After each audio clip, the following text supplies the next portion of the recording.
A few moments later. Assalamualaikum warahmatullahi wabarakatuh. Kami dari kelompok 9. Di sini saya bersama. Perkenalan, nama saya Nisha Fidela. Nama saya Zahra Khairunisa. Dan saya Jasmine Hovifah. Kami di sini akan mereview artikel yang berjudul Penyampaian dan Penerimaan Hadis Tahammul wal Adab. Judul artikel yang kelompok kami ambil, Penerimaan dan Penyampaian Hadis atau Tahammul wal Adab beserta contohnya. Jurnalnya itu dari Jurnal Kajian Islam dan Sosial. Volume dan halamannya terdapat 8 volume. Tahunnya tahun 2021. Penulisnya Abdul Aziz dan reviewernya ada Zahra Khairunisa, Jasmine Hovifah, Nisha Fidela. Di sini saya akan membacakan pendahuluan atau introduction-nya. Hadis adalah sumber hukum kedua dalam Islam setelah Al-Quran, berfungsi sebagai panduan bagi umat Islam dalam menjalankan agamanya. Keberadaan hadis menjadi penting sebagai penjelas Al-Quran ketika suatu masalah tidak memiliki penjelas rinci. Namun, keberadaan hadis sering dipertanyakan berkaitan dengan aspek seperti matan, perawi, dan sanad yang semuanya memengaruhi apakah suatu hadis dapat dijadikan sebagai hujah.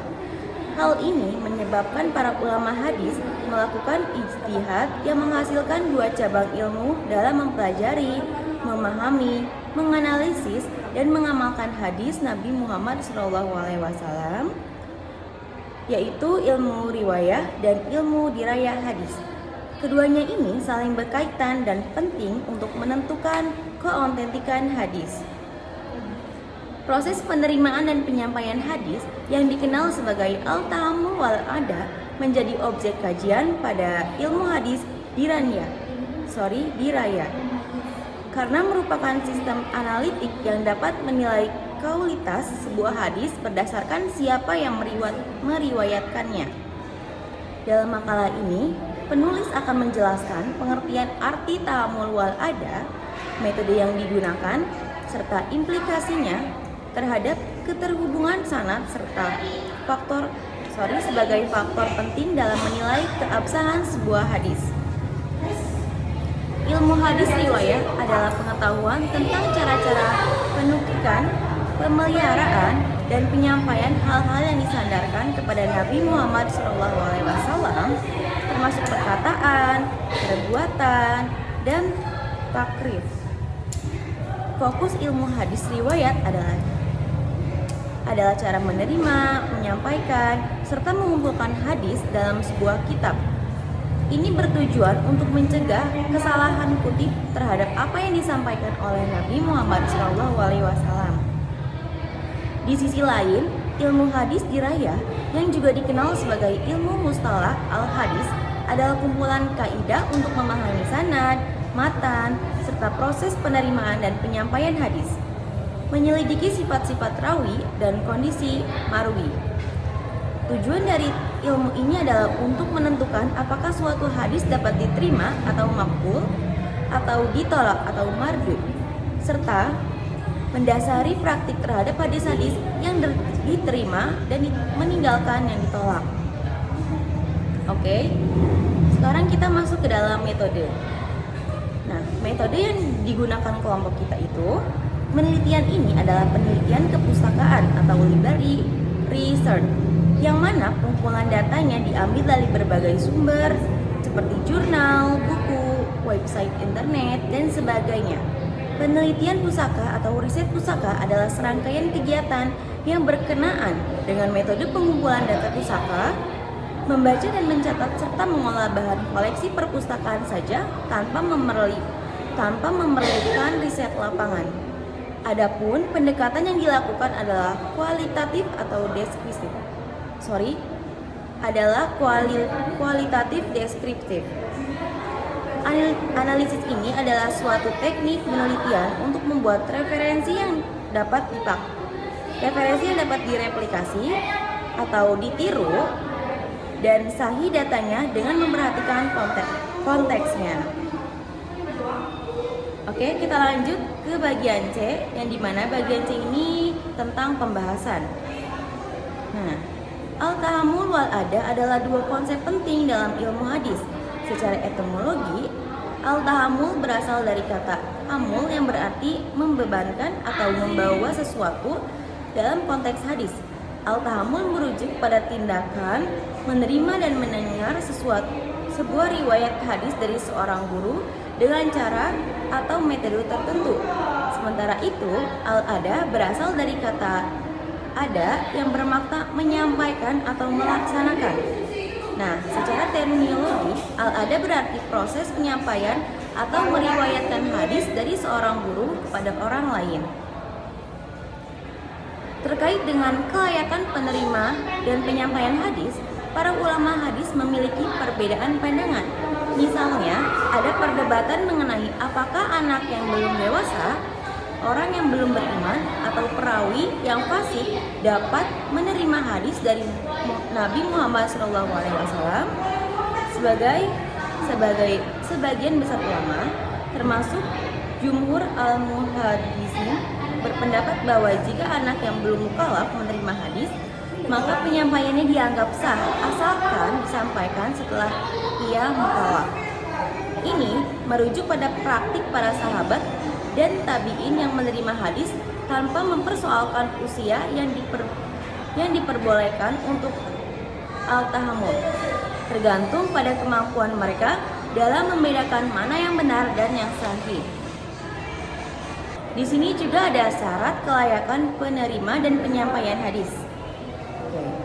Para ahli hadis atau muhaddisin berbeda pendapat mengenai apakah seorang anak yang belum dewasa, orang yang masih kafir, atau seorang rawi yang fasik bisa menerima dan meriwayatkan hadis dari Nabi Muhammad SAW. Sebagai besar ahli hadis atau jumhur al-muhaddisin berpendapat bahwa periwayatan hadis oleh anak yang belum mencapai usia balik atau belum mukallaf tetap sah, asalkan hadis tersebut disampaikan kepada orang lain setelah anak tersebut mencapai usia balik.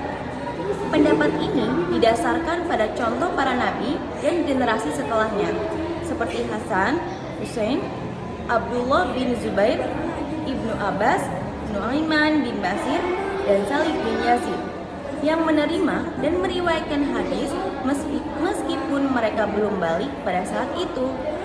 Namun, mereka memiliki perbedaan pendapat mengenai batas usia minimal bagi anak yang diperbolehkan untuk menerima hadis.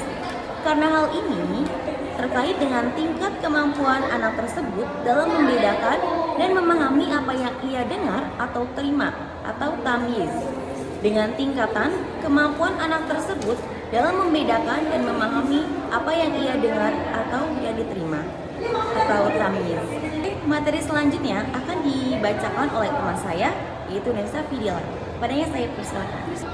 Saya di sini akan melanjutkan materi dari Jasmine, yaitu syarat kelayakan dan penerimaan penyampaian hadis. Perawi hadis anak-anak memiliki persyaratan tertentu untuk dapat mendengar dan memahami riwayat hadis. Ada beberapa pendapat terkait usia minimal yang memungkinkan mereka memenuhi syarat ini.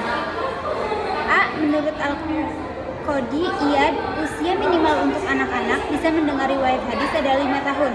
Pada usia ini, anak dianggap sudah mampu mengingat dan menghafal apa yang didengarnya. Pendapat ini didasarkan pada hadis yang diriwayatkan oleh Bukhari melalui Mahmud bin Al-Rabi yang mengatakan, "Aku mengingat Nabi SAW meludahkan air dari timbah ke wajahku saat aku berumur 5 tahun. B. Pendapat lain datang dari Al-Hafiz bin Musa bin Harun Al-Hamal yang menyatakan bahwa anak-anak dianggap layak mendengar hadis jika mereka bisa membedakan antara sapi dan keledai, menunjukkan kemampuan dasar untuk mengenali perbedaan. C. Ada juga pendapat yang menyebut bahwa anak-anak dianggap sudah layak mendengar hadis jika mereka sudah mampu memahami pembicaraan serta dapat memberi tanggapan yang tepat. Ini berarti mereka telah mencapai usia tamyiz, yaitu tahap perkembangan di mana anak bisa membedakan hal-hal, memahami konteks dengan baik. Terjadinya perbedaan pendapat tentang ketamyizan anak tidak terlepas dari kondisi yang mempengaruhi dirinya dan bukan berdasarkan pada usianya, melainkan berdasarkan pada tingkat kemampuan menangkap dan memahami pembicaraan dan mampu menjawab pertanyaan dengan benar serta memiliki kemampuan menghafal yang baik. Adalah faktor penting dalam kebahasaan riwayat hadis.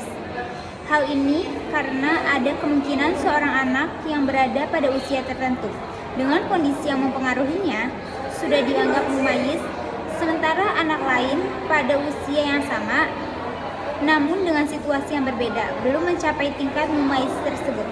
Mengenai penerimaan riwayat hadis dari orang kafir dan orang fasik, mayoritas ahli hadis atau jumhur al-muhadisin berpendapat bahwa hadis tersebut tetap sah selama orang tersebut telah masuk Islam dan bertaubat saat menyampaikan riwayatnya. Pendapat ini didasarkan pada hadis Zubair bin Mut'im annahu sami'un Nabi sallallahu alaihi wasallam yaqra'u fil maghribi bitur, yang menceritakan bahwa ia mendengar Nabi Muhammad sallallahu alaihi wasallam membacakan surat Al-Tur dalam salat maghrib saat ia masih kafir. Jubair mendengar itu ketika ia datang ke Madinah untuk urusan tawanan perang Badar sebelum akhirnya memeluk Islam. Iman Ibnu Hajar menerima riwayat dari orang fasik dengan menggunakan prinsip qiyas. Ia berpendapat bahwa jika riwayat yang disampaikan oleh orang kafir yang telah memeluk Islam diterima, maka riwayat dari orang fasik yang telah bertaubat dan dianggap adil tentu lebih bisa diterima. Sebaliknya, riwayat yang disampaikan oleh orang gila meskipun telah sembuh tetap tidak bisa diterima karena saat gila ia kehilangan kesadarannya dan tidak dapat dipercaya. Seseorang yang meriwayatkan hadis atau al-ada harus memenuhi beberapa syarat sebagai berikut. Pertama, Islam. Hadis yang diriwayatkan oleh non-muslim tidak dapat diterima. Balik dan berakal sehat. Hadis yang disampaikan oleh orang yang belum balik atau tidak berakal sehat tidak dapat diterima. Al-adalah. Syarat ini mengacu pada seorang periwayatan yang setia terhadap ajaran Islam dan tidak melakukan dosa besar. Selain itu, seorang perawi hadis juga harus berusaha untuk menghindari dosa kecil sebisa mungkin. Aldab, yang dimaksud dengan aldab di sini adalah ketelitian dan kecermatan baik dalam menerima pelajaran hadis maupun saat menyampaikan. Tentunya seorang yang memenuhi kriteria ini memiliki hafalan yang kuat, cerdas, dan tidak mudah lupa. Berdasarkan analisis penolois, kriteria-kriteria ini merupakan faktor penentu apakah riwayat hadis yang disampaikan oleh seorang periwayat diterima atau tidak. Jika salah satu syarat tidak dipenuhi, maka periwayatan tersebut tidak dapat diterima riwayatnya. Meskipun anak-anak masih diperbolehkan untuk mendengar hadis, mereka belum memenuhi syarat untuk meriwayatkan. Artinya, mereka dapat menerima hadis sebelum balik dan menyampaikan setelah balik, dan riwayat mereka dapat diterima. Hal ini serupa dengan orang kafir atau fasik yang menerima hadis saat belum memeluk Islam dan kemudian menyampaikannya setelah mereka bertaubat dan masuk Islam. Riwayat mereka pun bisa diterima kecuali jika orang tersebut pernah gila saat mendengar hadis karena saat itu ia kehilangan kesadarannya. Baik, materi selanjutnya yang akan saya jelaskan yaitu mengenai metode al-tahammul wal-ada dan implikasinya terhadap persambungan sanad. Metode al-tahammul wal-ada merujuk pada cara-cara yang digunakan dalam menerima dan menyampaikan hadis dari seorang guru kepada murid. Ada 8 metode yang digunakan dalam penerimaan dan penyampaian hadis, di antaranya yaitu metode yang pertama, as-sama. As-sama ini merupakan metode di mana guru menyampaikan hadis secara langsung kepada muridnya. Penyampaian ini bisa dilakukan dengan membaca hafalan, membaca dari kitab, tanya jawab, atau melalui dikte.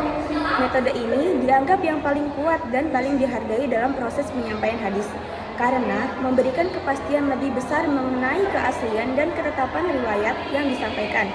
Tidak ada perbedaan substansial antara lafaz sami'tu au sami'na yang artinya saya mendengar, dan dengan lafaz hadasana au hadasani yang artinya dia menceritakan kepada saya, karena keduanya ini digunakan untuk meriwayatkan hadis yang didengar langsung dari sumbernya. Hadis yang disampaikan menggunakan salah satu dari kedua lafaz tersebut menunjukkan adanya kesinambungan sanad. Metode yang kedua yaitu al-ard. Al-ard atau al-qiraah yaitu metode di mana seorang murid membacakan hadis di depan gurunya. Dengan metode ini, guru dapat memeriksa dan mengoreksi bacaan hadis yang dibacakan murid. Istilah yang digunakan untuk menggambarkan situasi ini adalah qara'tu ala fulan wa qara'a ala fulan, qara'tu alaihi wa akhbarana fulan, wa ana asma'u wa akhbarani wa akhbarana fulan wa haddatsana.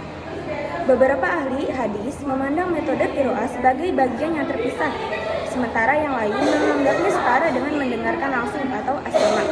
Ulama seperti Az-Zuhri, Al-Bukhari, dan mayoritas ulama Kufah dan Hijaz berpendapat bahwa qiraah memiliki kekuatan yang sama dengan as-sama dalam menanggung hadis, sehingga sanad yang melalui metode ini tetap bersambung atau mutasil. Metode yang ketiga yaitu al-ijazah. Al-ijazah yaitu merupakan metode yang diberikan oleh seorang guru kepada murid untuk meriwayatkan hadis tanpa harus membacakannya satu persatu. Istilah yang digunakan adalah lafaz ajazani au ajazana fulan wa amba'ani au amba'ana, yang artinya si fulan memberikan izin kepada saya. Dalam pembagian ijazah terdapat berbagai pandangan dari para ulama. Ada yang membaginya menjadi 8 jenis dan ada pula yang membaginya menjadi 9 dan sebagainya. Namun penulis membatasi pembahasannya dalam 5 kategori. Di antaranya adalah pemberian izin untuk meriwayatkan hadis tertentu kepada orang tertentu, yaitu yang pertama, guru dapat memberikan ijazah kepada seorang murid untuk meriwayatkan hadis, baik spesifik maupun umum. Contohnya yaitu seperti saya memberikan izin kepada fulan untuk meriwayatkan Sahih Al-Bukhari. Ini adalah bentuk ijazah tanpa adanya munawalah yang dianggap paling tinggi. Yang kedua yaitu ketika guru memberi izin kepada orang tertentu untuk meriwayatkan hadis yang tidak tertentu. Contohnya seperti saya memberikan izin kepada fulan untuk meriwayatkan hadis yang saya dengar. Yang ketiga, guru bisa memberikan izin kepada orang tidak tertentu di riwayat yang tidak tertentu. Misalnya, saya memberi izin kepada orang-orang pada zaman saya untuk meriwayatkan hadis-hadis yang saya dengar.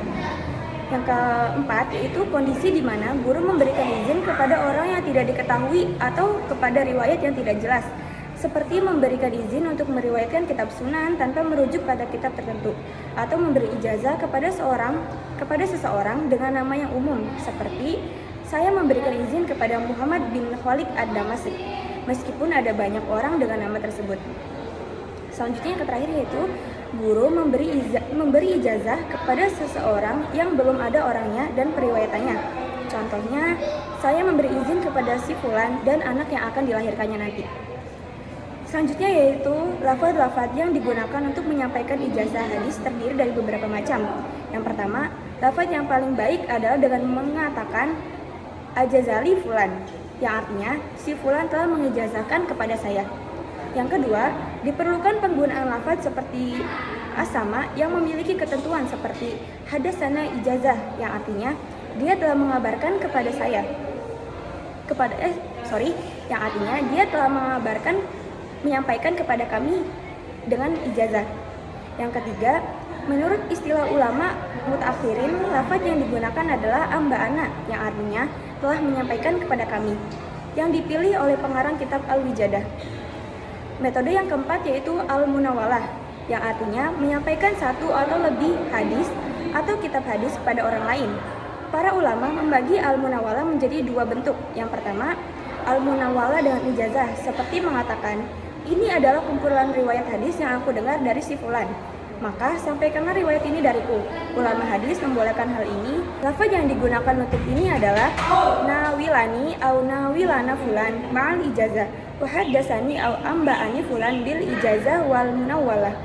Yang kedua, al munawwalah tanpa ijazah, seperti perkataan, ini adalah riwayat hadisku yang aku dengar dari si fulan, dan hukumnya adalah tidak boleh untuk meriwayatkannya kepada orang lain. Metode yang kelima yaitu al-mukatabah. Al-mukatabah yaitu memberikan catatan hadis kepada orang lain. Ulama hadis membagi al-mukatabah menjadi 2 jenis. Yang pertama, al-mukatabah yang disertai ijazah, seperti mengatakan, aku mengijazahkan hadis yang aku tulis ini. Ini dianggap sahih dan lafaz yang digunakan adalah kataba ila au ilaina fulan wa katabani au katabana wa hadatsana au ahbaroni bil maktubah wal ijazah. Yang kedua yaitu al-mukatabah tanpa ijazah, yaitu ketika seorang guru menulis surat yang berisi hadis Nabi SAW namun tanpa memberikan ijazah untuk menyampaikan hadis tersebut. Metode yang keenam yaitu Al-i'lam asya yaitu kondisi di mana seorang guru memberitahukan kepada muridnya bahwa hadis atau kitab hadis yang dimilikinya merupakan riwayat dari seseorang, namun tanpa menyebutkan nama perawi dan tanpa ada izin untuk meriwayatkannya. Contoh lafadznya yang digunakan dalam hal ini yaitu a'lamani au a'malan au a'lamana fulan wa haddatsani au ahbaroni fulan bil i'lam. Metode yang ketujuh yaitu al-wasiyah. Al-wasiyah ini terjadi ketika seorang guru mewasiatkan buku catatan hadisnya kepada muridnya sebelum meninggal. Hal ini diperbolehkan karena yang diwasiatkan adalah kitab miliknya, bukan riwayat hadis itu sendiri. Meskipun ada sebagian ulama yang tidak membolehkannya. Lafaz yang digunakan dalam kasus ini adalah ausa ila wa ilaina fulan wa ahbaroni fulan wa haddatsani fabilusiyah. Metode yang ke-8 yaitu al-wijadah. Al-wijadah ini merujuk pada seseorang yang menemukan catatan hadis dari orang lain tanpa adanya izin untuk meriwayatkannya. Lafaz yang digunakan untuk ini adalah wajadtu bi foto fulan kada au qala fulan. Mengenai metode ini terdapat beragam pendapat. Ulama dari mazhab Malikiyah menolak penerimaan riwayat melalui metode al-wijadah karena dianggap terputus atau maktub. Karena tidak ada pertemuan langsung di antara guru dan murid.